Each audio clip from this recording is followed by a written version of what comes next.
আল্লাহ পাকের নাজিল করা এই কিতাব যদি আমরা আলোচনা করি এবং শুনি এবং আলোচনাটা যদি মানার জন্য আমরা সিদ্ধান্ত নেই, আমাদের জন্য কি ফায়দা হবে? আল্লাহ রাব্বুল আলামিন নিজেই বলছেন সূরাতুজ জুমারের 18 নম্বর আয়াতের ভিতরে, আল্লাযীনা ইয়াসতামিউনাল কওলা ফায়াত্তাবিউনা আহসানাহু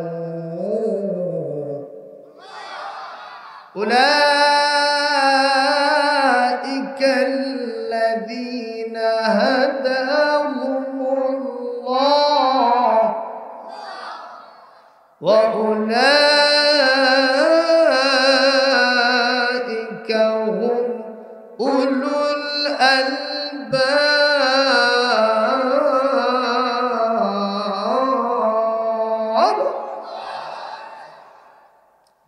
আল্লাহ রাব্বুল আলামিন বলেন, আমার এই কোরআন কারীমের সহি কথাগুলি যারা শুনছে এবং ভবিষ্যতেও শুনবে এবং সেটা কান মন দিয়া মানার নিয়তে শুনবে, শুধু শুনবেই না, ফায়াত্তাবিউনা আহসানাহু, এইটার যেটা সহি কথা সুন্দর শিক্ষার উপরে যারা আমলের জিন্দেগি করবে, এটা মেনে চলবে, এখনো মেনে চলছে, ভবিষ্যতেও যারা মেনে চলার জন্য চেষ্টা করবে, এটা মানতে গিয়া যদি জেল জুলুম জরিমানা হয়, মামলা হয়, হামলা হয়, যদি ফাঁসির দড়িও গলায় পড়তে হয়, তারপরেও যারা আমার কোরআনটা মেনে চলার জন্য সিদ্ধান্ত নেবে, এরা তো এমন সব লোক, এদের জন্য আমি আমার হেদায়েতের রাস্তা, জান্নাতের রাস্তা খুলে দিয়েছি।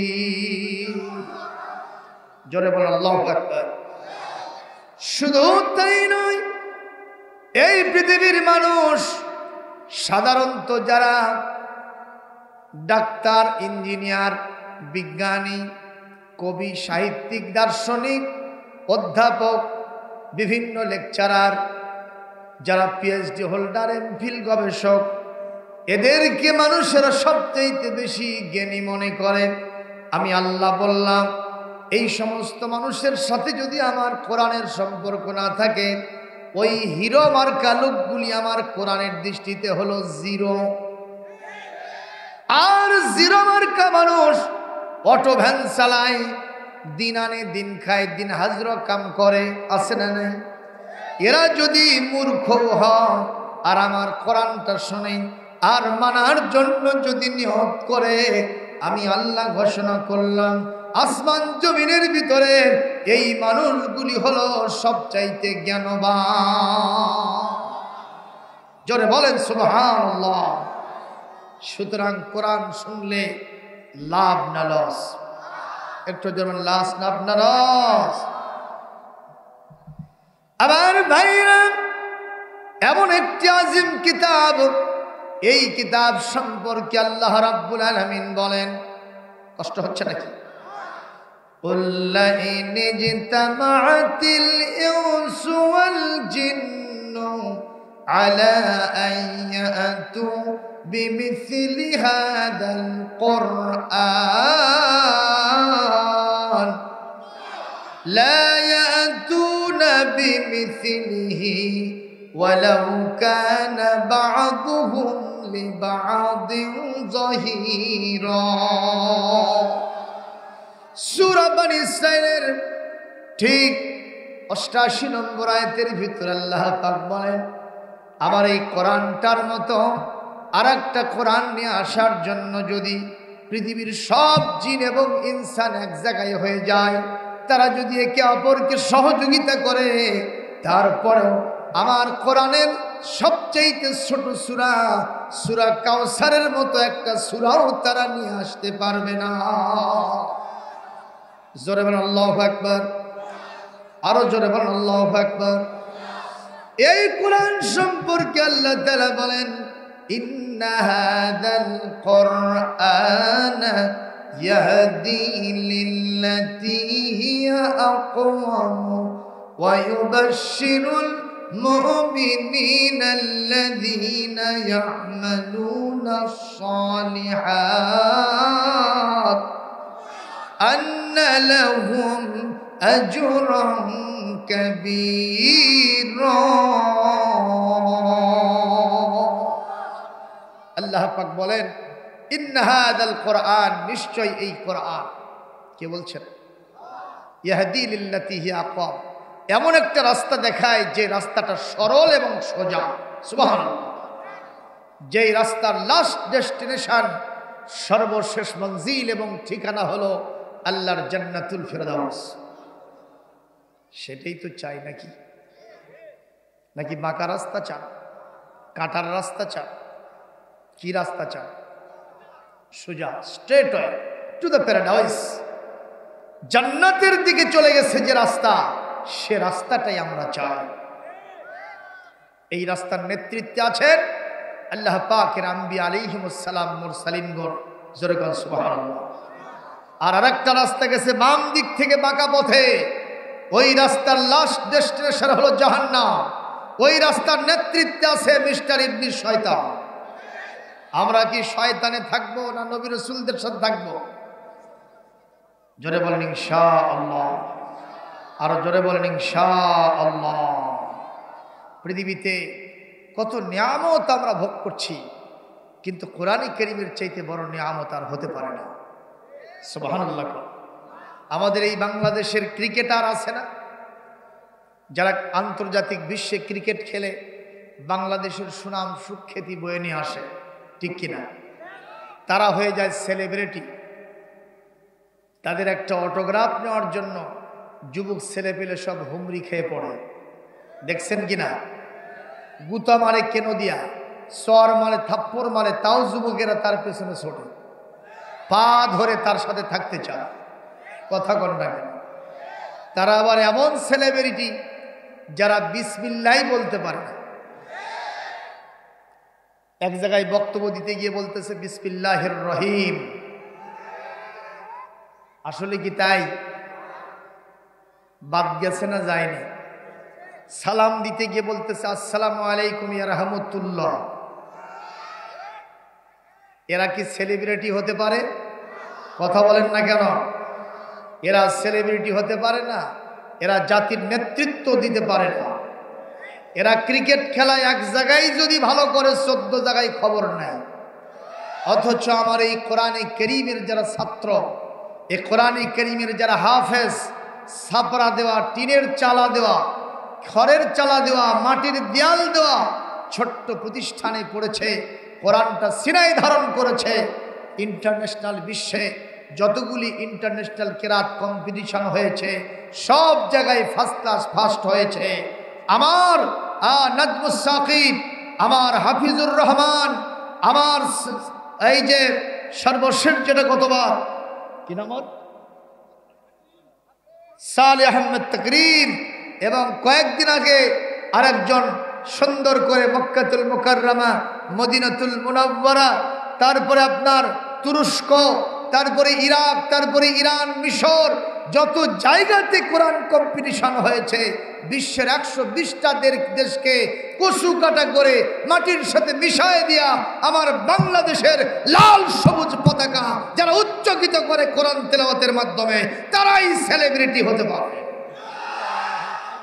জোরে বলুন কথা ঠিক না বেঠে অবশ্যই তাদের জন্য সরকারি বয় বরাদ্দ থাকা দরকার গুলশান বনানী বাড়িধারায় তাদের জন্য বাড়ি থাকা দরকার তাদের জন্য সরকারি গাড়ি থাকা দরকার তাদের জন্য সরকারি বিভিন্ন অকেশনে তাদের জন্য জাতীয় পুরস্কার থাকা দরকার আমার কথার সাথে যারা একমত আছেন দুহাত তুলে আল্লাহকে দেখাও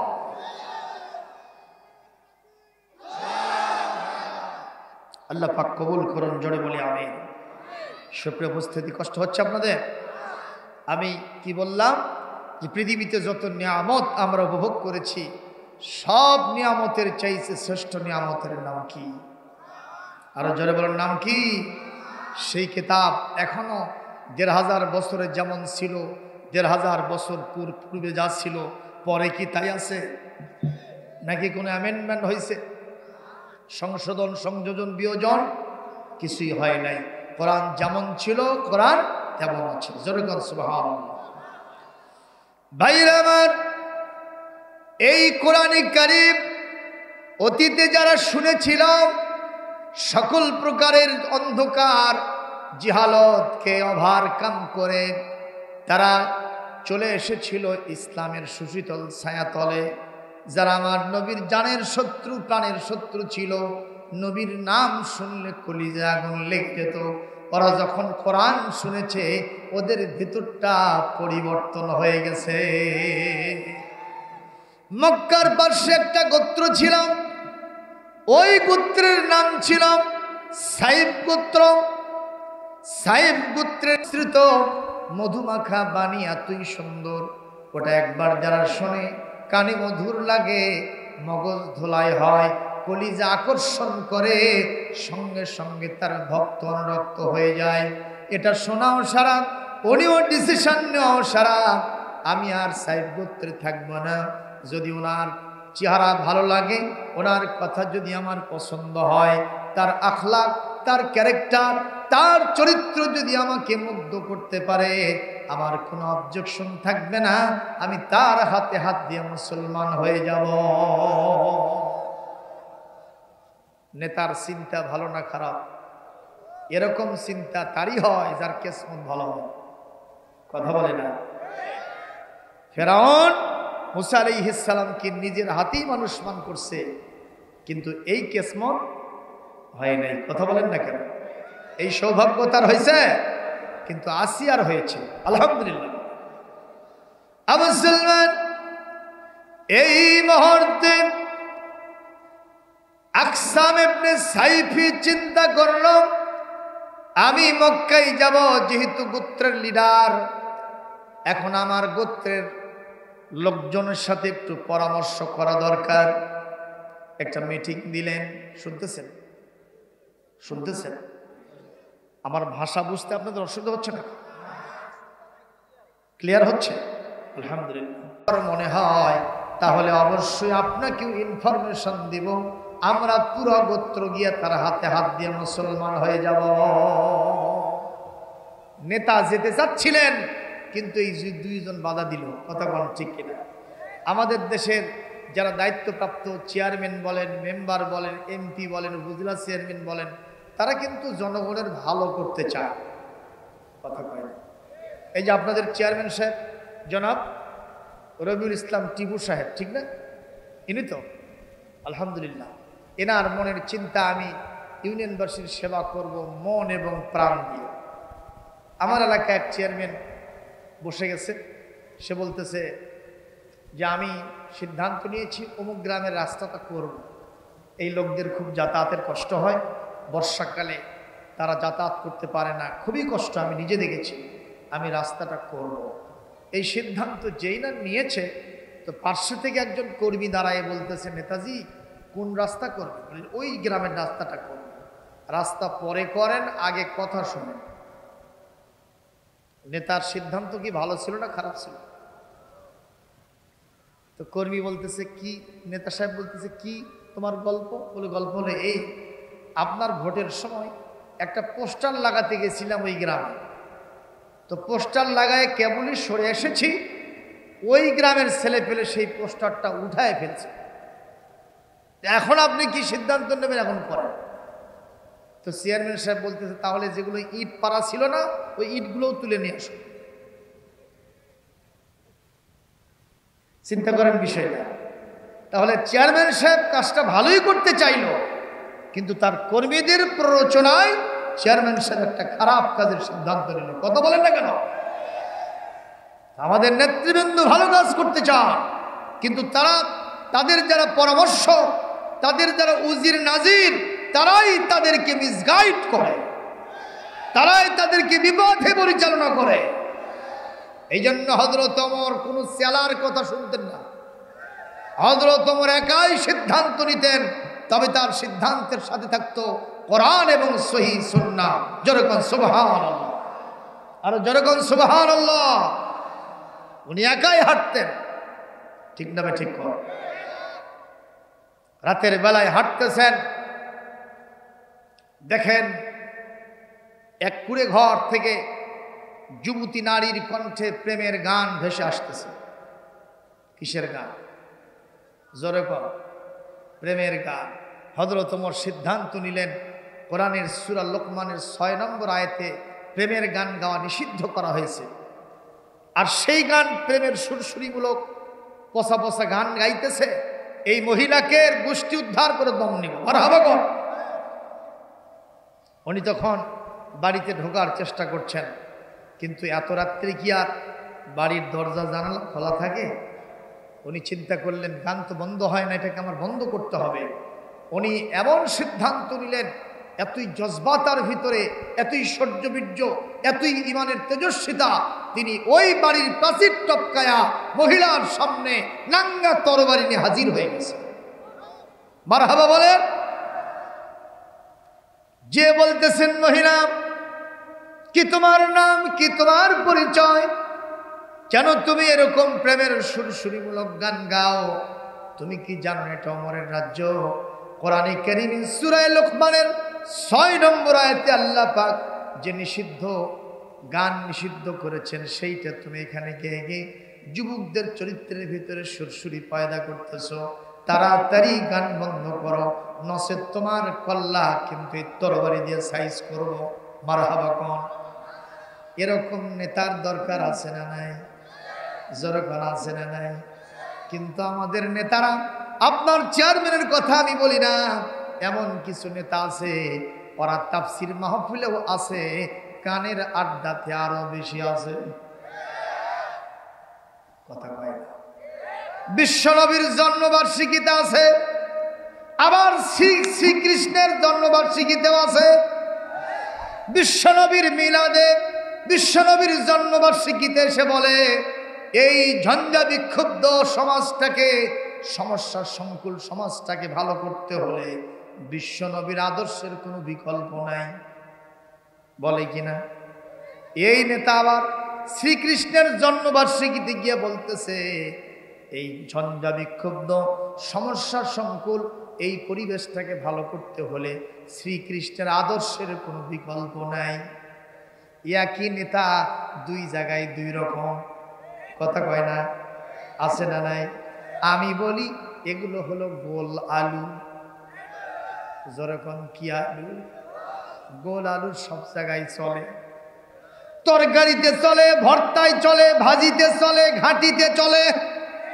কথা কোন ঠিক কিনা? এরকম দুদিল মান্ডা কলমাসর না পাই শ্মশান না পাই গোর, এরকম দ্বিধা বিভক্ত হওয়া যাবে না। ইমানদার এক রাস্তায় চলবে, ইমানদার হকের পক্ষে, ইসলামের পক্ষে থাকবে, কখনো বাতিলের সাথে মাতামাতি করবে না। জোরে বলুন কথা ঠিক না ঠিক? তাফসীর মাহফিলে যখন থাকবো প্রশ্ন হতে পারে, হুজুর যারা গান বাজনা করে ওরা যদি হিন্দু হয়, কথা পায় না, আছে না নাই? হ্যাঁ, তাদের ধর্ম তারা পালন করবে, কিন্তু সেখানে গিয়ে বাহাবা দেওয়ার কোনো সুযোগ, সরকারি টাকা পয়সাও দেওয়া যাবে, কোনো সমস্যা নাই, কিন্তু আপনি ওটাকে সমর্থন দিতে পারবেন না। কারণ এই পৃথিবীতে আল্লাহ রাব্বুল আলামিন একটা মাত্র ধর্ম পছন্দ করেছেন, জীবন ব্যবস্থা চয়েস করেছেন, সেই জীবন ব্যবস্থার নাম হলো ইন্নাদ-দীনা ইনদাল্লাহিল ইসলাম। সেই ধর্মের নাম কি? আরো জোরে বলেন। ওয়ামান ইয়াবতাগি গায়রাল ইসলামি দীনান ফালান ইউকবালা মিনহু ওয়া হুয়া ফিল আখিরাতি মিনাল খাসিরিন। আল্লাহ রাব্বুল আলামিন বলেন, এই পৃথিবীতে যদি কেউ ইসলাম বাদ দিয়া অন্য কোনো ধর্ম জীবন ব্যবস্থা তাদের জীবনে কামনা করে, এটা তাদের থেকে কখনো গ্রহণ করা হবে না। কে গ্রহণ করবেন না? জোরে বলেন। ওহুয়া ফিল আখিরাতি মিনাল খাসিরিন। ওই ফিরআউন, নমরুদ, আবু জেহেল, আবু লাহাব, উতবা, শাইবা, ওয়ালিদ বিন মুগীরা, ওই সমস্ত কাফেররা যেভাবে জাহান্নামে গিয়ে ক্ষতিগ্রস্ত হয়ে গেছে, এই দুনিয়াতে কোনো মুসলমান ইসলাম ছাড়া যদি অন্য কোনো ধর্ম কামনা করে অবশ্যই কিয়ামতে জাহান্নামে যেতে হবে। বলবেন হুজুর আয়াতটা কোথায় পাইলেন? সূরা আলে ইমরানের 85 নম্বর আয়াতটা তেলাওয়াত হয়েছে। সুতরাং আমাদের একটাই মাত্র ধর্ম, যার নাম, কেউ চুপ থাকবেন না, জোরে বলেন, সে তার নাম। সবাই দল মত নির্বিশেষে, আওয়ামী লীগ করেন, বিএনপি করেন, জাতীয় পার্টি করেন, জাসদ করেন, বাসদ করেন, আপনি কৃষক শ্রমিক জনতা লীগ করেন, তবলিগ করেন, পীর মাশায়েখ করেন, ইসলামী আন্দোলন করেন, যেটাই করেন আপনার ধর্ম একটাই, যার নাম হলো আলহামদুলিল্লাহ। কোনো সন্দেহ? আজকে এই মুহূর্তে উনি বললেন, ঠিক আছে আমার মন মানতেছে না, তোমরা দুইজন তাড়াতাড়ি চলে যাও, রিপোর্ট নিয়ে আসো, পজিটিভ হলে সবাই একসাথে গিয়ে মুসলমান হয়ে যাবে। এই দুইজন ব্যক্তি মক্কায় ঢুকেছেন আমার নবীর সন্ধানে। তো মক্কার লোকেরা একবার নয়, দুইবার নয়, বারবার তাদেরকে মিসগাইড করলো, কই যাও? বলতেছে যাচ্ছি। একটু ভান করলো, তারা তাওড়িয়ে করলো, আমরা যাচ্ছি কাবা তওয়াফ করতে। কোথায় যাচ্ছে? তো তখন বললো ঠিক আছে, শুধু কাবাই যাবা, অন্য কোথাও যেন যেও না। তো এই লোকেরা বলতেছে আবার কি আছে এখানে?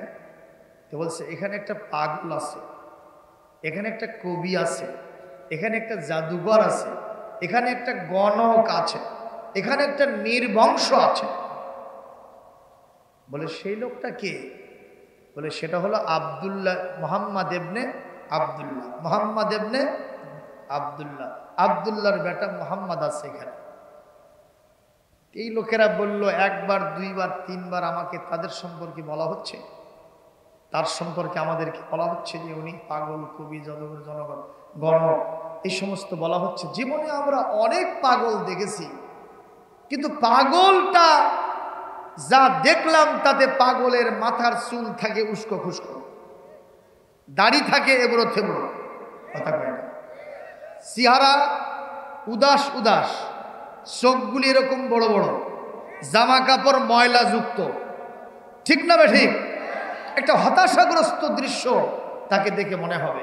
তো আপনারা ওই লোকটাকে পাগল বললেন, আমরা পাগল মানলাম, আমরা পাগলের কথা শুনবো না, কিন্তু পাগলটা কেমন এটা না দেখেও যাব না। এখন পাগল দেখলে খবর আছে না নাই? তা আমার নবী ছিলেন ম্যাগনেটিক চরিত্রের অধিকারী। আমার নবীর চেহারা আনোয়ার ছিল, অত্যন্ত সুন্দর, এমনকি পূর্ণিমার চাঁদের চাইতেও, জোরে বলেন সুবহানাল্লাহ। এরা এখন চিন্তা করলে তো বেকায়দা হয়ে গেল। এই লোকটার কাছে একবার যারা যায় চুম্বকের মতো অ্যাটাচড হয়ে যায়, কথা বলেন না কেন? সুতরাং আমাদের তো গুমুর ফাঁস হয়ে যাব।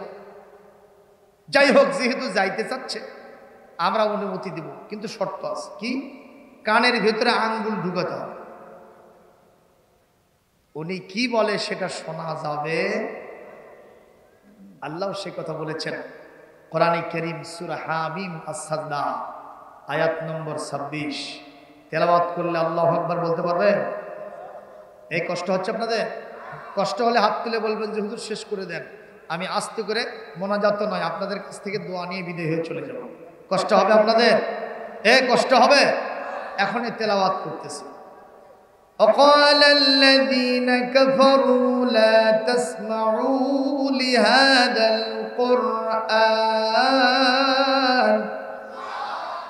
لهذا القرآن والغوا فيه لعلكم تغلبون। আল্লাহ রাব্বুল আলামিন বলেন, ওই কাফের নেতৃবৃন্দু তারা সিদ্ধান্ত গ্রহণ করল, খবরদার মুহাম্মাদের পঠিত বাণী তোমরা কখনো শোনো না, এই কোরআন তোমরা কখনো শোনো না। এই কোরআন যখন কোথাও তেলাওয়াত হবে সেখানে 144 ধারা জারি করো, সেখানে হট্টগোল করো, দাঙ্গা হাঙ্গামা করো, মারামারি কাটাকাটি করো, চুলোচুলি কিলেকিলি করো, সেখানে বোমা বিস্ফোরণ ঘটায়া ওই মাহফিলটা ভণ্ডুল করে দাও। যদি এটা করতে পারো তোমরাই বিজয়ী হবে। বলেন নাউজুবিল্লাহ। এরকম কারবার এখনো পৃথিবীতে আছে না নাই? জনগণ আছে না নাই? আমরা দেখেছি অনেক বড় ইসলামী আলোচকদের মাহফিলগুলি ভণ্ডুল হয়ে যায়। কি অদৃশ্য কারণ আল্লাহই ভালো জানে, ঠিক না ঠিক? আমরা বলবো যিনি যেখানে বসে আছেন সব কিছু করতে পারেন, কিন্তু কোরআনের বিরুদ্ধে কেউ যেন না, কোরআনের বিরুদ্ধে কেউ সিদ্ধান্ত নেবেন না। এইটার বিরুদ্ধে অতীতে যারাই সিদ্ধান্ত নিয়েছে এই জমিন থেকে তারা নিশ্চিহ্ন হয়ে গেছে। সুতরাং আবু জেহেলের চরিত্রের সাথে তার চরিত্র মিলে যাবে যারা কোরআন বন্ধ করার চেষ্টা করবে। জোরে বলুন ঠিক কিনা? আমরা কোরআনের পক্ষে না বিপক্ষে? জোরে বলুন পক্ষে না বিপক্ষে? আল্লাহ আমাদেরকে তৌফিক দান করুন। ভাইরা আমার, এই দুইজন লোক কানের ভিতরে কি ঢুকেছে? আঙ্গুল ঢুকায় দিয়েছে, আঙ্গুল যাতে বের না হয়। পিছনে আবার গোয়েন্দা বাহিনী আছে। আল্লাহর নবী তখন এই সাফা পাহাড় আর মারওয়া পাহাড়, যেটা সাই করা লাগে, ইন্নাস সাফা ওয়াল মারওয়াতা মিন শাআইরিল্লাহ, সাফা এবং মারওয়া পাহাড় আল্লাহ পাকের ঐতিহ্যের শাআরের অন্তর্ভুক্ত। জোরে কোন সুবহানাল্লাহ। যারা হজ করবে কিংবা উমরা করবে এই দুইটাতে সাই করা তাদের জন্য ওয়াজিব করেছেন যিনি, তিনি কে? কারণ এই দুইটা পাহাড়ের সাথে অনেক ইতিহাস জড়িত আছে না নাই? এই সাফা পাহাড়ে দারে আরকাম ছিল ইসলামের প্রথম অফিস। আল্লাহর নবী সেখানে বসে সাহাবীদের সামনে কোরআনে কারীম তেলাওয়াত করতেছে। ওরা ওখানে চলে গেছে অনেক দূর থেকে। আমার নবীর চেহারা আনোয়ার নুরানি চেহারাটা তাদের চোখের ভিতরে ধরা দিয়েছে। প্রথমবার দেখাতে চোখগুলি মোহিত হয়ে গেছে। চিন্তা করেছে এত সুন্দর নূরের চমক যেই চেহারা থেকে বের হয়ে আসলো, এত সুন্দর যার চেহারা, দেখি তো আরো চোখটা ঘুষে মেজে দেখি তো মানুষটা কেমন। তাকায় দেখি মাথা থেকে পা পর্যন্ত আপাদ মস্তক, কোথাও কোনো সঙ্গতি নাই। মাথার চুলগুলো কত সুন্দর আচরানো সুন্নত তরিকায়, কত সুন্দর দাড়িগুলি পরিপাটি করা, কত সুন্দর চেহারাটা পরিষ্কার, জামা কাপড়গুলি পরিচ্ছন্ন, দুইটা চোখ পটল চেরা আখির মতোই দেখতে। এইটা দেখার পরে তাদের মন থেকে বের হয়ে আসছে এই মানুষ অন্য যেটা হয় হতে পারে, কিন্তু পাগল হতে পারে না। আর যেই মানুষ পাগল নয় সেই মানুষ কি বলে? যতই মার আসুক, যতই আঘাত আসুক, ওনার কথা না শুনে দম নিব না। একটু জোরে গান আল্লাহু আকবার। সঙ্গে সঙ্গে আল্লাহর নবীর কাছে বসে তারা তেলাওয়াত শুনেছে। তেলাওয়াত শোনার সাথে সাথে তাদের কানটার ভিতরে যেন মধুর লেগেছে, তাদের মগজ ধোলাই হয়েছে, কলিজা আকর্ষণ করেছে। ওরা বলেছে ভালোই তো লাগলো, তবে তিনটা প্রশ্ন করব। এই তিনটা প্রশ্নের জবাব যখন আমরা পেয়ে যাব, যদি আমরা স্যাটিসফ্যাক্টরি হতে পারি, অবশ্যই আমরা তো ঈমান আনবই। সাইদ গোত্রে যত মানুষ আছে সবাইকে নিয়ে এসে আমরা তার ভক্ত হয়ে যাব। জোরে বলেন সুবহানাল্লাহ। ও মুসলমান, আপনাদের এলাকায় আপনারা কি ইউক্যালিপটাস গাছ দেখেছেন? ইউক্যালিপটাস গাছ দেখেননি? আকাশমণির গাছ আছে এলাকায়, দেখছেন? কে কে দেখছেন? হাত তোলেন তো দেখি। দেখেছেন? আমাদের বগুড়াতে এক সময় এটা এত বেশি রোপণ করা হচ্ছিল যে জমির আইলে আইলে, জমির এটা কি আইল বলেন না কি বলেন, আইলে আইলে এদিকে জমিনে ধানও হচ্ছে, ফসলও হচ্ছে, আবার জমিনে আইলে আইলে এই ইউক্যালিপটাস গাছটা লাগাই দিচ্ছে। তো যখন গাছগুলি বড় হয়ে গেছে তখন সূর্যের ছায়া, সূর্যের আলোটা ঠিক মতো জমিনে পড়তেছে না। এখন ছায়া যদি পড়ে কিন্তু আলো যদি না আসে তাহলে কি ফসল ঠিক মতো হবে? ওই গাছের মালিক চিন্তা করলে এগুলো কেটে সাফ করে দেব, একদিনে গিয়ে রাগবাগ করে 10টা কেটে ফেলেছে। কয়টা? এই লোকটা 10 দিন পরে আরো কাটতে গেছে, যে দেখে যে 10টা আগে কাটছিল ওদের প্রত্যেকটা থেকে আরো 10টা করে কুশি বের হয়েছে। কথা বোঝেন নাই? মানে নতুন নতুন গাছ উঠেছে, একটার থেকে 10টা। তাহলে কাটছে কয়টা? আর আবার নতুন হয়েছে কয়টা? 10 10 100টা। আল্লাহু আকবার কর। এর মানে কি বুঝাইলাম?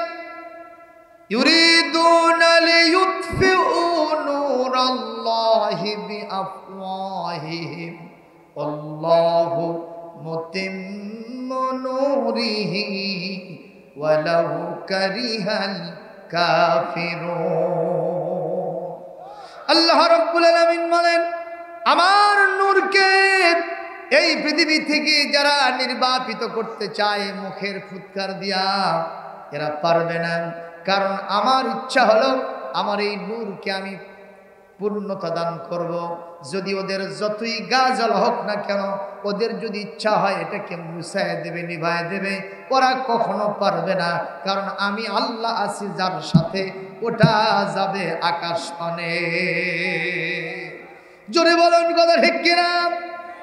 মুসলমান, এই পৃথিবীতে ইসলাম, নবী, কোরআন, সুন্নাহ, ইসলামী আন্দোলন যারাই নির্বাপিত করার চেষ্টা করেছে 16 আনা ব্যর্থ হয়েছে। জোরে বলুন কথা ঠিক কিনা? এটা সফল হওয়া সম্ভব নয়। আপনারা খেয়াল করবেন, এই পৃথিবীতে বেলাল, খাব্বাব, খুবাইব, আম্মার, ইয়াসার, সুমাইয়া রাদিয়াল্লাহু তাআলা আনহুম, তারা এই পৃথিবীতে যত অত্যাচার নির্যাতনের সম্মুখীন হয়েছেন, তারপরেও কি দিনের রাস্তা তারা ছেড়ে দিয়েছেন? জোরে কোন ছেড়ে দিয়েছেন? বরং যত মেরেছে সঙ্গে সঙ্গে তাদের ইমানি জজবা আরো বাড়ায় গেছে। যিনি ইমানি জজবা বাড়ায় দিয়েছেন তিনি কে? সে আল্লাহ। এখনো আছেন না নাই? একটু বয়স হয়েছে নাকি? আল্লাহ এইসব আর এখন পারে না। এ জোরে কোন আল্লাহ পারে না? পারে না। আল্লাহ যেমন ছিলেন তেমন আছেন, তেমন থাকবেন। জোরে কোন আল্লাহু আকবার। তাহলে আমাদের রবের নাম কি? তার সাথে দিও না পাল্লা, থাকবে না কারো কাল্লা। জোরে কোন সুবহানাল্লাহ। আমাদের রবের নাম কি? তার সাথে দিও না, থাকবে না কারো। কে কে পাল্লা দেবেন হাত তোলেন তো দেখি। আল্লাহর সাথে পাল্লা দিলে কি থাকবে না? ওই ফেরাউন পাল্লা দিয়েছিল, কাল্লা আউট। কথা বল না কেন? আবু জেহেলের কাল্লা ছিল না গেছে? আবু জেহেলের গেছে না গেছে? আবু লাহাবের গেছে না আছে? এইরকম পৃথিবীতে যারাই আল্লাহর সাথে পাল্লা দেবে নিঃসন্দেহে তাদের কোনো কাল্লা থাকবে না। সুতরাং এই দুঃসাহস আমরা কেউ দেখাবো না। জোরে বলেন ইনশাআল্লাহ। ওরা সিদ্ধান্ত নিল আমার নবীকে প্রশ্ন করবে কয়টা? আরো জোরে। জোরে হলো না? 3টা প্রশ্ন করবে। 1 নম্বর প্রশ্ন আরবিতে বলল মান আনতা, আপনি কে? 2 নম্বর প্রশ্ন আমা আনতা, আপনি কি? তার মানে হলো আপনার বৈশিষ্ট্য কি, আপনার এই পৃথিবীতে মিশন কি, আপনার চরিত্র কি। আর 3 নম্বর প্রশ্ন ওমা খাসসাতুকা ওমা মাযায়া, আপনার বৈশিষ্ট্যটা কি, কি গুণাবলী নিয়ে আপনি পৃথিবীতে এসেছেন। 2য় এবং 3য় নম্বর প্রশ্ন মোটামুটি একই রকম। এই প্রশ্ন হওয়ার সারা আমার নবীজি দেখলেন প্রথম প্রশ্নটা আমার সাথে উত্তরটা জড়িত। নবীজি বললেন আনা মুহাম্মদ ইবনে আব্দুল্লাহ। আমার পরিচয় অন্য কিছুই না, আমার পরিচয় একটাই, আমার নাম মুহাম্মদ আর আমার বাপের নাম হলো আব্দুল্লাহ। একটু জোরে সুবহানাল্লাহ বলবেন না? আর আমাকে যদি জিজ্ঞেস করতো, আমি আব্দুল সালাম, আমাকে যদি জিজ্ঞেস করতো যে আপনার নাম কি, আমি হয়তো বলতাম আমি হলাম হযরত মৌলানা আলহাজ আল্লামা আলেমে রব্বানি, কুকিল কণ্ঠী, সুমিষ্টভাষী, ইসলামী চিন্তাবিদ, কথা কয় না, হ্যাঁ, আলেমে হক্কানি, আরেফে রব্বানি, সারা গায়ে চুলকানি, আছে শুধু কুতকুতনি, কথা কয় না।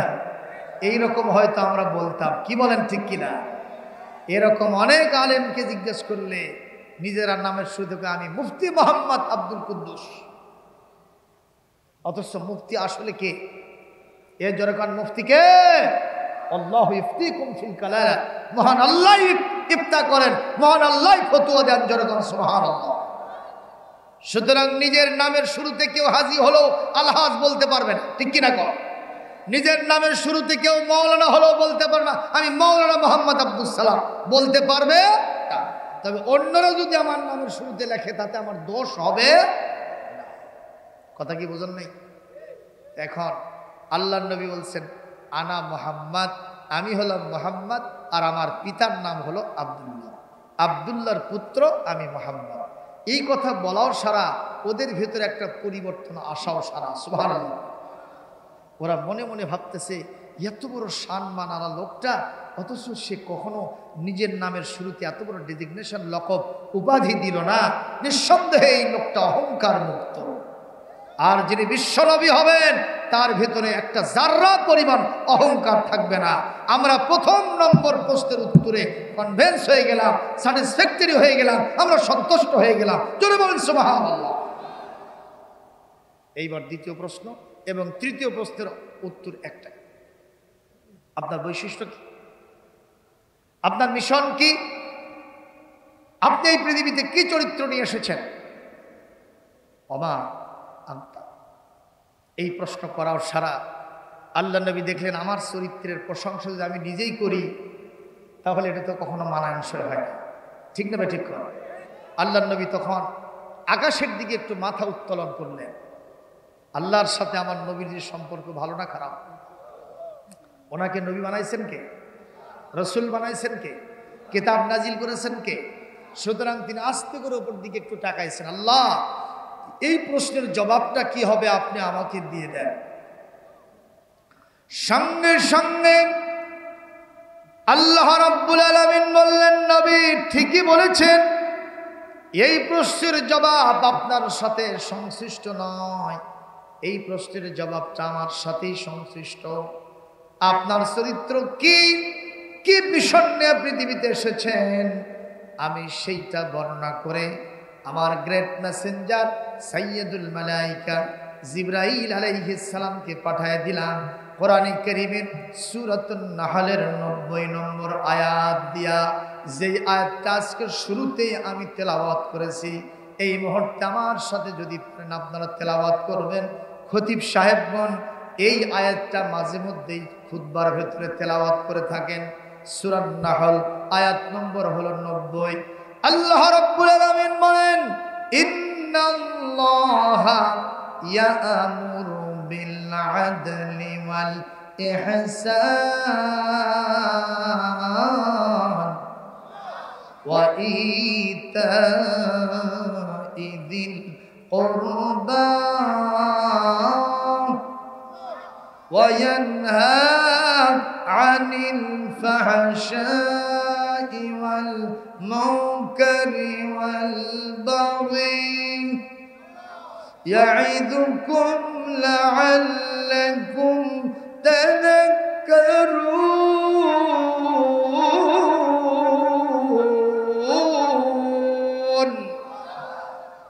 এই আয়াত নিয়ে জিবরাইল আলাইহিস সালাম শাহ করে সে আমার নবীকে সালাম দিয়ে বললেন, আপনার চরিত্র কি?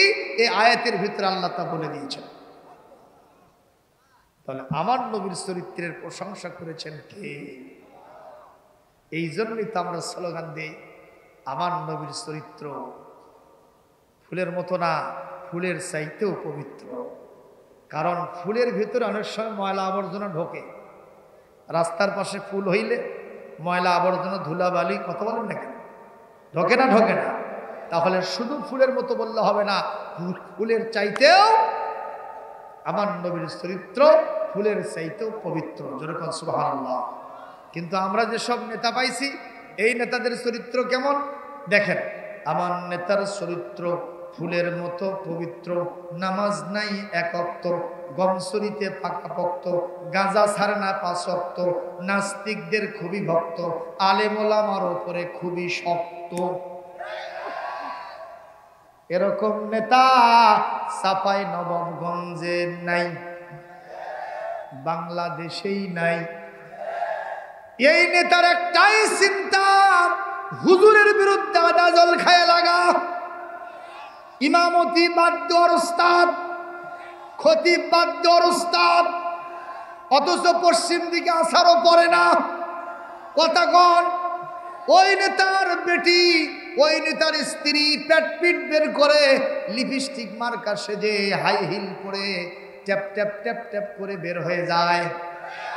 কতক্ষণ ঠিক না বেঠিক? 14ই ফেব্রুয়ারি বিশ্ব বেহা দিবস, বিশ্ব লুচ্চ দিবস, বিশ্ব কুত্তি দিবস। এই দিবসে বিভিন্ন হোটেলে হোটেলে, বারকে, বাগানে, গার্ডেনে, বিভিন্ন জায়গায় বয়ফ্রেন্ডদের সাথে মাতামাতি করে। এই সব লিডার একটাই মাত্র তাদের মিশন, হুজুর আছে যেখানে ওদের শত্রুতা আছে সেখানে। অথচ সেই হুজুর ছাড়া তার মায়ের বিয়েটাও হয় নাই।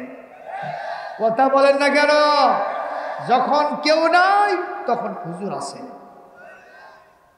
ঠিক না? ঠিক। আর আজকে হুজুরের দোষ বেশি। কথা বলেন না কেন?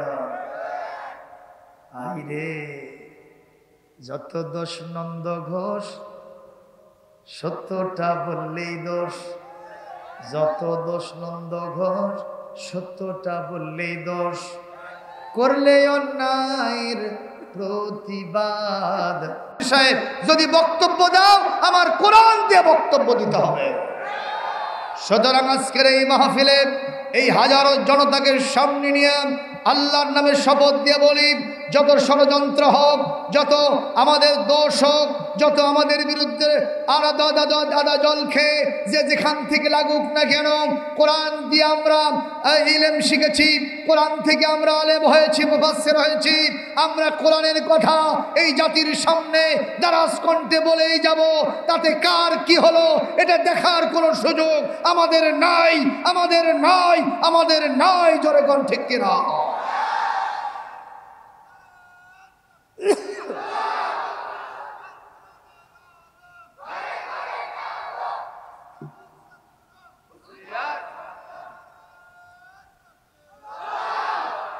আলহামদুলিল্লাহ। বলেন, মাগরিবের নামাজের আজান হয়েছে। কি নামাজ? তো দেখে মুয়াজ্জিন সাহেব, খালি ইমাম সাহেব বসে আছে আর উনি একাই। এখন পর্যন্ত কোনো মুসাল্লি আসে নাই। জামাত কামের জন্য মিনিমাম কয়জন? কথা বলেন না কেন? ইমাম সাহেব বললো এতক্ষণ তো আসে না কেউ, এখন তো নামাজ শুরু করা দরকার, দেখো তো কেউ আসে নাকি। মুয়াজ্জিন এখন বাইরে যায়, দেখে সভাপতি সাহেবের ছেলে মিস মোহাম্মদ বল্টু মিয়া চাদর মুড়ি দিয়া মসজিদের সামনে দিয়ে কস দিয়ে পার হয়ে যাচ্ছে। মুয়াজ্জিন সাহেব খপ করে হাত ধরছে। বল্টু ভাই, কি ব্যাপার? আপনি আমাকে এভাবে ধরছেন কেন? আমি ভয় পেয়ে গেছি।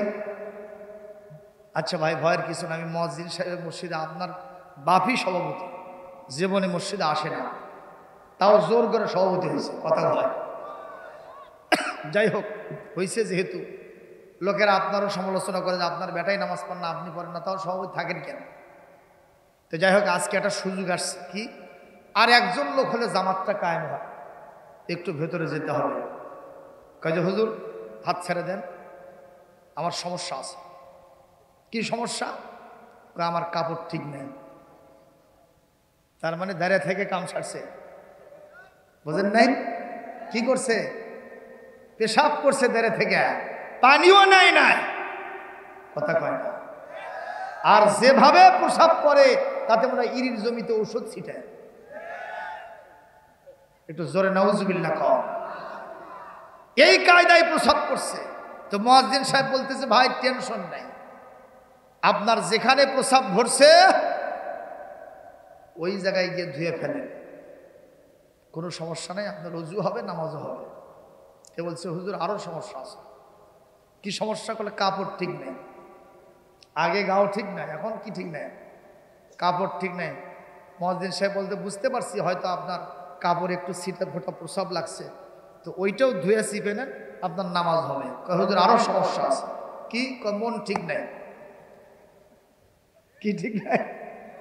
তো ইমাম সাহেব তখন বলছে, মুয়াজ্জিন সাহেব, আল্লাহ কোরআনে বলছে, কদ আফলাহা মান তাযাক্কা ওয়া যাকারা ইসমা রাব্বিহি ফাসাল্লা। যে ব্যক্তি নামাজ পড়বে আল্লাহর স্মরণে, আল্লাহ তার মন ঠিক করে দেবে। মুয়াজ্জিন সাহেব ভালো বলছে না খারাপ বলছে? হুজুর আরো সমস্যা আছে। কি? কোচে ওটা করলে তো বেদার হবে না। বলেন কি হয়েছে? আরো সমস্যা আছে। কি সেটা? ওই হুজুরই ঠিক নেই। তাহলে সর্বশেষ ঠিক থাকলো নাকি? মানে সব কিছু আসা হুজুরের উপরে দিয়ে দিল। এই সব দোষ দিয়ে লাভ হবে? এ যেরকম লাভ হবে। এই পৃথিবীতে হুজুর যারা আছে তারাই জাতির কল্যাণকামী। কোরআন হাতে রেখে জাতিকে চাপাই নবাবগঞ্জের সদর উপজেলার অন্তর্গত এই আপনার দিয়ার ধাইনগর ঐতিহাসিক তাফসীরুল কোরআন মাহফিলে দারাজ কণ্ঠে বলতে চাই, এই পৃথিবীর যারা জাইয়্যিদ হযরত উলামায়ে কেরাম, তারাই জাতির শত্রুরা, তারাই জাতির সবচাইতে হিতাকাঙ্ক্ষী, কল্যাণকামী, কোনো সন্দেহ নয়। এই জন্য হুজুরের সাথে থাকবেন, দুনিয়া আখিরাতে আল্লাহ আপনাকে মুক্তি দিয়ে দেবে।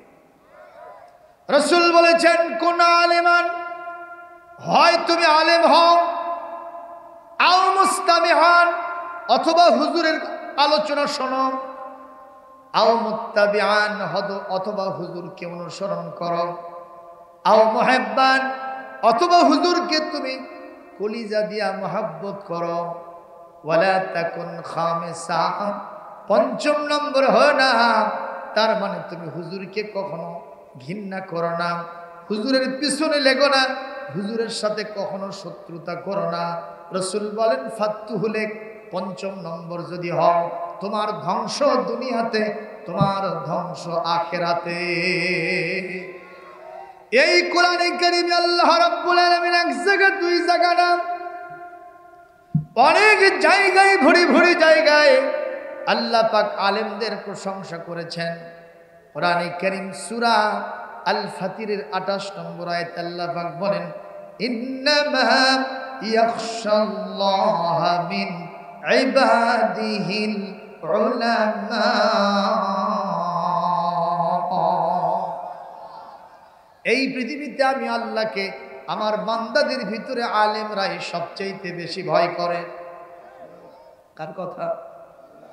সূরা মুজাদালার 11 নম্বর আয়াত, ইয়ারফাইল্লাহুল্লাযীনা আমানু মিনকুম ওয়াল্লাযীনা উতুল ইলমা দারাজাত।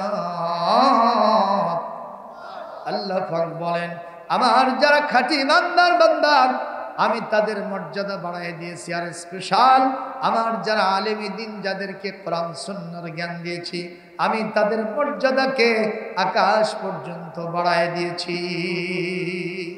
কোরআনে কারীমের সূরা আম্বিয়ার 7 নম্বর আয়াত, এই সূরাতুন নাহলের 43 নম্বর আয়াত, দুই জায়গাতে একটা আয়াত আল্লাহ সেটিং দিয়েছেন, ফাসআলু আহলাদ যিকরি ইন কুনতুম লা তা'লামুন। এই পৃথিবীতে যদি জ্ঞানের দন্যতায় ভোগো, শূন্যতায় ভোগো, সমস্যার আবর্তে ঘূর্ণায়মান হও, সমাধান হয় না। আলেমদের আহলাল যিকির, আহলাল কোরআন, তাদেরকে জিজ্ঞাসা করো, ওরা আমার কোরআন থেকে তোমার সব সমস্যার সমাধান দিয়ে দিবে। ঘোষণা কার? তাহলে আল্লাহর নবীর চরিত্র যিনি বর্ণনা করলেন তিনি কে? এই সূরা নাহলের আয়াতের ভিতরে 90 নম্বর আয়াতে আল্লাহ পাক তার নবীকে বলছেন, ইন্নাল্লাহা ইয়া'মুরু বিল আদল। হে নবী, আপনার যিনি রব সেই মহান আল্লাহ সুবহানাহু ওয়া তাআলা, তার যেটা চরিত্র এটাই হলো আপনার চরিত্র। আমি আল্লাহ পাক মানুষকে কখনো অবিচার ইনজাস্টিস করার জন্য নির্দেশ দেই না। আমি মানুষকে সুবিচার, ন্যায় বিচার, আদালত, ইনসাফ করার জন্য নির্দেশ দেই। এই চরিত্রটা আমিও আপনাকে দান করেছি। একটু জোরে কোন সুবহানাল্লাহ। তার মানে আমার নবীর চরিত্র 1 নম্বর দিক হলো আমার নবী অবিচারক ছিলেন না, ইনজাস্টিস ছিলেন না, জুলুমতন্ত্র কায়েম করেন নাই। আমার নবী ন্যায় বিচার করেছে। সুবহানাল্লাহ বলতে পারেন না?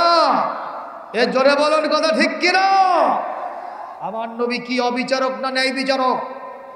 ঘোষণাকার। 2 নম্বর ওয়াল ইহসান, আমি আপনাকে ইহসান করার জন্য নির্দেশ দিচ্ছি। আর 3 নম্বর আপনার চরিত্রের দিক হলো ইতাইদিল কুরবা, আত্মীয়তার হক আদায় করার জন্য নির্দেশ দেই। এটা আপনার চরিত্রের ইতিবাচক দিক।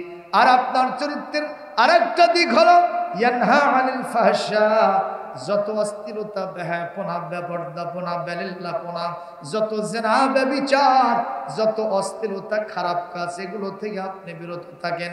ওয়াল মুনকার, আর আপনি সমাজ বিরোধী কাজ থেকে বিরত থাকেন। আর সর্বশেষ আপনি জঙ্গিবাদ থেকে, চরমপন্থা থেকে, বাড়াবাড়ি করা থেকে আপনি বিরত থাকেন। আপনি সব সময় লিবারেল ভূমিকা পালন করেন। এটা হলো আমি আল্লাহর পক্ষ থেকে একটা সুন্দর ওয়াজ নসিহত আপনার প্রতি। এটা আমার বান্দারা যদি মেনে চলতে পারে, দুনিয়া আখিরাতে তারা সফল হয়ে যাবে।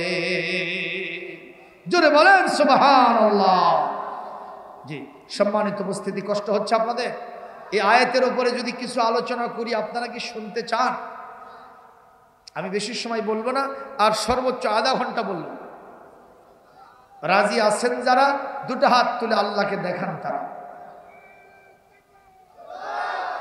দেখেন তো কার হাত ওঠে নাই।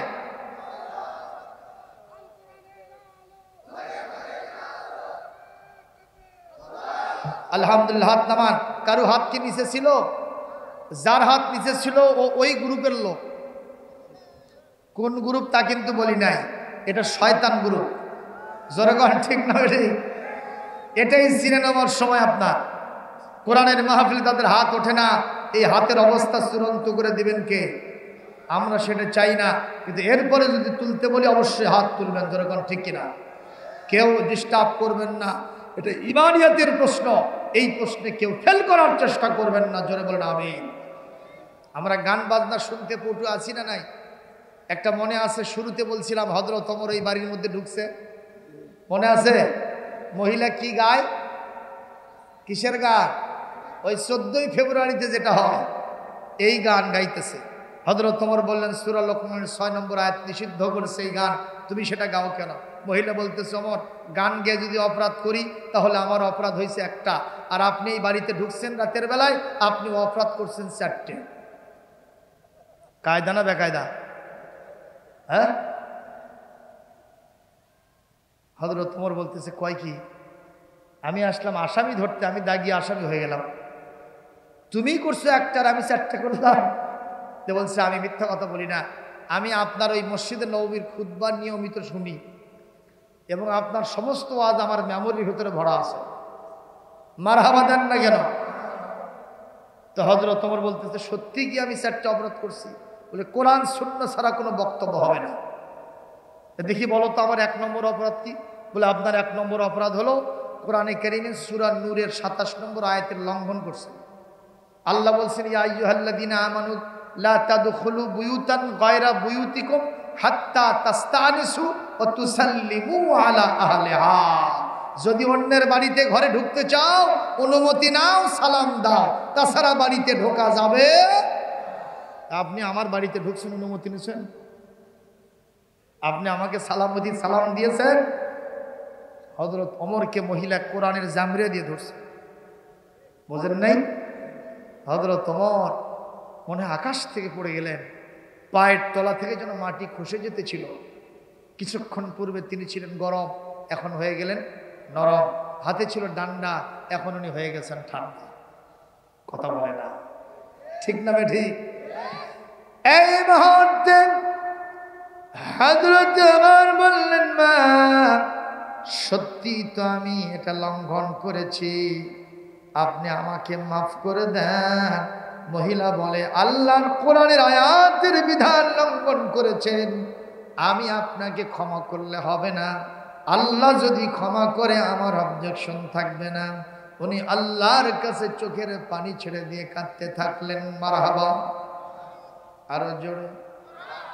আরো কয়টা প্রশ্ন থাকলো? ওমরের অপরাধ কয়টা? তার ভেতরে হলো কয়টা? এই আয়াতের উপরে শিক্ষা আছে না নাই? আপনাদের এলাকায় একটা গ্রামে কি আপনি একাই থাকেন না আরো বাড়ি ঘর আছে? আছে না নাই? সেগুলোতে ঢোকার জন্য অনুমতি লাগে না লাগে না? কে কে অনুমতি নেন হাত তোলেন তো, তারা যেন অনুমতি নেন। এই দেখেন সংখ্যাটা কত কম। তার মানে আমরা অন্যের বাড়িতে ঢুকি কোনো ব্যাপারই না। চেয়ারম্যান সাহেব আছে, এই ওয়াজ আপনি পরিশোধ করবেন, কাজ হয়ে যাবে। সূরা নূরের 27 নম্বর আয়াত। কথা কন না কেন? আমি একটা কথা আপনাদেরকে বলি, সেটা হলো এই যে আমরা যদি এই আমলটা আমাদের ব্যক্তিগত জীবনে করি, একটা বাস্তব ফায়দা আছে। একটা দিন আনে দিন খায় একটা দিন মজুর, একজন কৃষাণ মানুষ, অটো ভ্যান চালক, যার বাড়িতে হয়তো ঠিকমতো দরজাও নাই, ঠিক কিনা কর, একটা সালা বা বস্তা ঝুলাই রাখছে, একটা পর্দা দিয়ে রাখছে, আপনি সেই বাড়িতে ঢুকতেও যদি পারমিশন নেন, কসম আল্লাহর কোরআনে হাত রেখে বলছি, আপনার যদি বাড়িতে 1 বছর না থাকেন, আপনি যদি বিদেশে চলে যান, আপনি যদি সফরে যান, আপনি যদি ব্যবসা বাণিজ্যে যান, কৃষিকাজে চাকুরিতে যান, আপনার বাড়িতে বিনা পারমিশনে কেউ ঢোকার সাহস পাবে না, পাবে না, পাবে না। তাহলে আল্লাহর আইন মানার একটা সুফল আছে না নাই? আমরা কিছু কিছু বিষয় চিন্তা করলেই মানা যায়। সরকার বাহাদুর জাতীয় সংসদ থেকে কোরআনের বিধান জারি করতেছে না, সেজন্য তারা দায়ী হবে। কিন্তু কিছু আয়াত আছে যেগুলো আমি ব্যক্তিগতভাবে ইমপ্লিমেন্ট করলে, বাস্তবায়ন করলে আমি সেটা করতে পারবো। যদি এটা না করি, কাল কিয়ামতে কোনো বাঁচা হবে না, ঠিক কিনা? উপায় থাকবে না। জোরে বলেন ঠিক কিনা? এই জন্য আজকে শপথ নিলাম, একটা আমলও হলো আমরা জারি করব, অন্যের বাড়িতে ঢোকার সময় আমি সালাম দিব, পারমিশন নিয়ে ঢুকবো ইনশাআল্লাহ। আল্লাহ তৌফিক দান করুন। জোরে বলি আমিন। আর কয়টা থাকলো? আরো 3টা থাকলো। শুনবেন না শুনবেন না? এই ওয়াজ জীবনেও শুনবেন নাই। শুনেছেন না? যে কায়দায় শুনছেন সে কায়দায় আজকে হবে না, এটা অন্য কায়দায় হবে ইনশাআল্লাহ। বলেন, এই মুহূর্তে আমি যেখান থেকে আলোচনা উপস্থাপন করছিলাম সেদিকে চলে যাব। তার আগে আপনাদের কাছে আমার একটা আহ্বান থাকবে। এই মাহফিল কর্তৃপক্ষ 3 দিন ব্যাপী তাফসীর মাহফিল করে থাকেন, ঠিক না বে ঠিক কর? এই মাহফিলের সিলসিলা জারি থাক না বন্ধ হোক? এটা চলুক না বন্ধ হোক? চান কিনা? 26 বছর মানে 25 বছর হয়েছে, এইবার 26 বছর হয়ে গেল। আমার তো মনে হয় কিয়ামত পর্যন্ত বংশানুক্রমে এই মাহফিলের সিলসিলা জারি রাখা দরকার।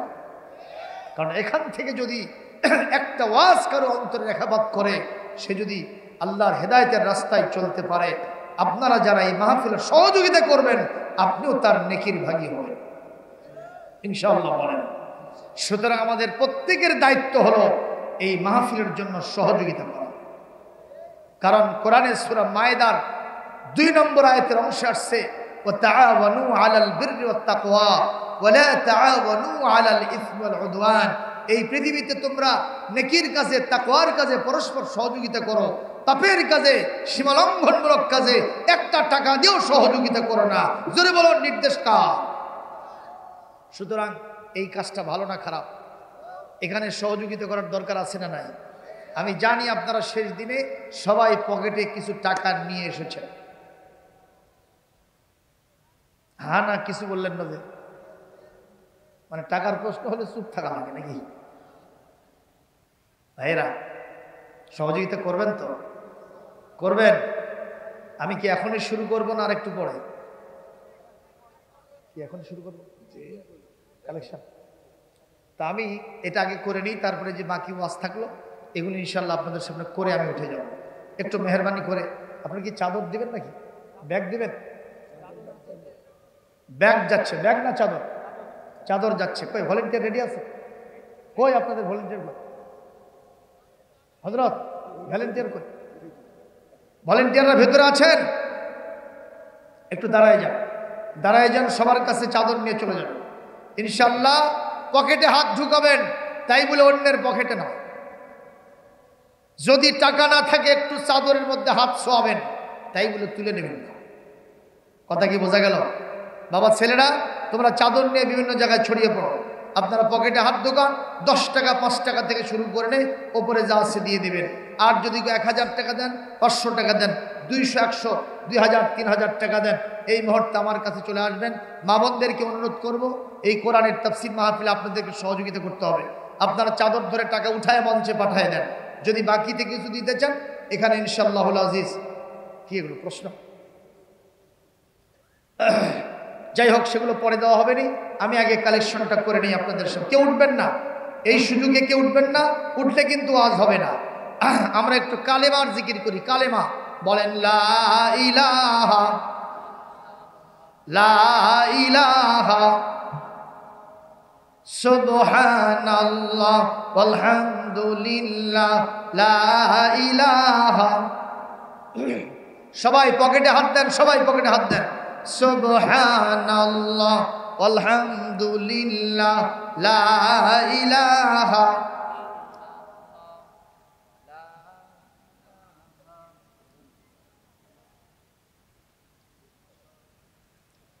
সুবহানাল্লাহ লা ইলাহা ইল্লাল্লাহ লা ইলাহা।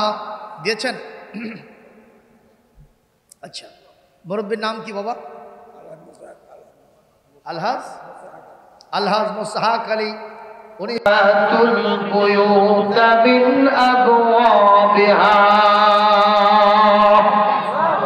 তোমরা যদি কোনো বাড়িতে জবাব না দিলে আপনাকে আমি ছাড়বো না। যখন মারহাবা। এইরকম চিন্তা করা কি মহিলা বলছেন, আমানু জুতানিবু কাসীরাম মিনাজ যন্নি ইন্না বা'দাজ যন্নি ইসমুন ওয়া লা তাজাসসু ওয়া লা ইয়াগতাব বা'দুকুম বা'দা। আল্লাহ পাক বল, হে বান্দারা, তোমরা বেশি বেশি ধারণা করা থেকে বিরত থাকো। অনেক ধারণা গুনার কাজ হয়ে যায়।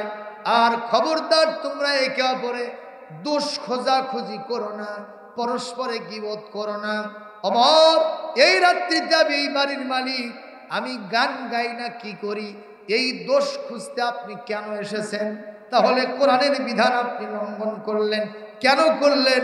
জবাব না দিলে আপনাকে কখনো ছাড়ব না। জোরে কোন মারহাবা।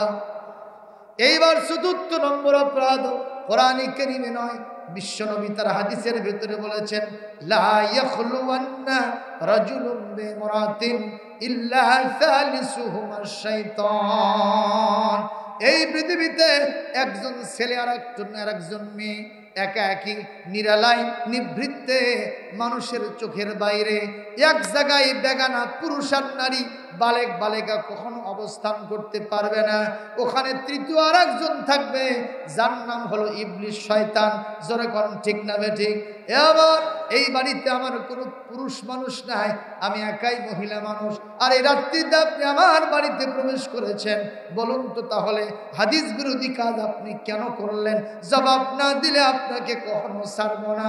ও মুসলমান, বলেন তো এই 4টা কাজ ওমরের জন্য করা কি ঠিক হলো?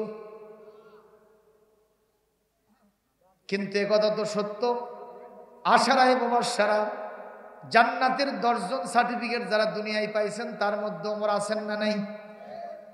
ইসলামের দ্বিতীয় খলিফার নাম কি?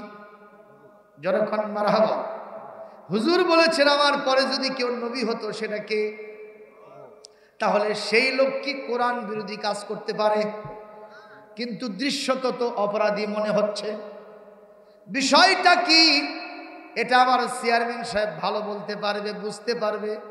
আমি যখন এই ঘটনাটা হায়াতুস সাহাবাতে পড়লাম তখন আমি একটু চিন্তা করে দেখলাম, গবেষণা করতে লাগলাম সত্যি কি অপরাধ হয়েছে। আমার গবেষণায় ধরা পড়ল ওমরের অপরাধ হয় নাই। সুবহানাল্লাহ বলবেন না? সুবহানাল্লাহ বলবেন না? বলবেন যে হুজুর কেন হইল না অপরাধ? তার কারণ হলো, যদি কোনো পুলিশ বাহিনীর সদস্য আপনাদের গ্রামে কোনো আসামি ধরতে আসে, কি কাকে ধরতে আসছে? আসামি ধরতে আসছে, আর পুলিশ যদি টের পায় এই বাড়ির ভিতরে আসামি আছে, পিছন থেকে দরজার বাইরে থেকে কি ওই পুলিশ বাহিনীর সদস্য ওই লোকটাকে সালাম দিয়ে বলবে, আসসালামু আলাইকুম ইয়া আহলাল বাইত ইফতাহেল বাবা, হে বাড়ির লোক তুমি আমার জন্য দরজাটা খুলে দাও, আমি তোমাকে একটু ধরবো। সালাম দেওয়া, দরজা খুলতে বলা, এগুলো কি পুলিশের জন্য জরুরি আছে? একটু জোরে কোন জরুরি আছে? আরো জোরে কোন জরুরি আছে? এই বাংলাদেশে যদি কোনো আসামি ধরতে আসেন, যদি আপনি সদর দরজাতে ঢুকতে যান, আসামি তো পালায়ে যাবে। এখন প্রাচীর টপকায় হোক, যেদিক দিয়ে হোক, যদি আপনি প্রবেশ করতে চান, ওকে যদি ধরতে চান, আপনাকে ঢোকাটাই হলো মেইন কথা। জোরে কোন ঠিক না বেটি? এখানে অন্য কোনো বিধান প্রযোজ্য হবে না। আর গোয়েন্দা বাহিনী না থাকলে তো আসামি ধরাই যাবে না। কথা কোন ঠিক না বেটি? আর ওমর ওই ঘরের ভিতরে মহিলার সাথে কি প্রেম করতে গেছে? নাউজুবিল্লাহ কোন। বরং ওই মহিলার অপরাধ প্রবণতা দমন করার জন্য তিনি সেখানে ঢুকেছেন। সুতরাং হযরত ওমর ছিলেন প্রশাসনিক দায়িত্বশীল আমিরুল মুমিনিন। তিনি একটা কোরআন বিরোধী অপরাধ দমন করতে গেছেন। ওই সমস্ত আইন কানুন ওই মুহূর্তে তার জন্য মানা জরুরি নাই। একটু জোরে কি মারহাবা বলা যায় না? লিল্লাহে তাকবীর। একটা ওমর এই জামানায় দাও হে মেহেরবান, একটা ওমর এই জামানায় দাও হে মেহেরবান। দিনের পথে অকাতরে, দিনের পথে অকাতরে বিলিয়ে দেবে প্রাণ। একটা ওমর এই জামানায় দাও হে মেহেরবান। কি বলেন ঠিক না ঠিক? সুতরাং হযরত ওমরের মতো চরিত্রবান নেতার দরকার আছে না নাই? আল্লাহ পাক আমাদেরকে তৌফিক দান করুন। জোরে বলি আল্লাহুম্মা আমিন। সম্মানিত উপস্থিতি, আমার সামনে বোধহয় কয়েকটা প্রশ্ন আসছে না? এই কয়েকটি প্রশ্নের জবাব আল্লাহ চাহে তো আমি একটু চেষ্টা করব দেওয়ার জন্য। আসসালামু আলাইকুম হুজুর, আমরা জানি শিয়াদের আকীদা ঠিক নয়, কিন্তু কাল এক বক্তা বলেছেন শিয়াদের আকীদা বিশুদ্ধ। আপনার মতামত জানতে চাই। জাহান্নাম উদ্বোধন হবে কোন শ্রেণীর মানুষ দিয়ে? যাই হোক, যেটা কথা বলেছেন, শিয়া হলো ইসলামের ভিতরে একটা ফিতনা এবং গ্রুপ সৃষ্টিকারী দল। যাদের ভিতরে অনেকে আছে তারা এমন কথাও বলে যে নামাজ, শিয়াদের ভিতরে যারা কট্টরপন্থী তারা বলে নামাজ 3 ওয়াক্ত পড়লেই চলবে। তাদের ভিতরে অনেকে এরকম কথা বলে যে প্রথম খলিফা হযরতে আলী হওয়ার কথা হযরতে আয়েশার প্ররোচনায় পড়ে আল্লাহর নবী হযরত আবু বকরের কথা বলে গেছে। একটু জোরে নাউজুবিল্লাহ বলবেন না? আরো জোরে বলা যায় না? সুতরাং শিয়াদের সমস্ত আকীদার সাথে আমরা একমত হতে পারবো না। এরপরে বলেছেন জাহান্নাম উদ্বোধন হবে কোন শ্রেণীর মানুষ দিয়ে? ইন্না জাহান্নামা মুহিতাতুম বিল কাফিরিন। কোরআনে কারীমে আছে জাহান্নাম আল্লাহ পাক কাফেরদেরকে দ্বারা উদ্বোধন করবেন।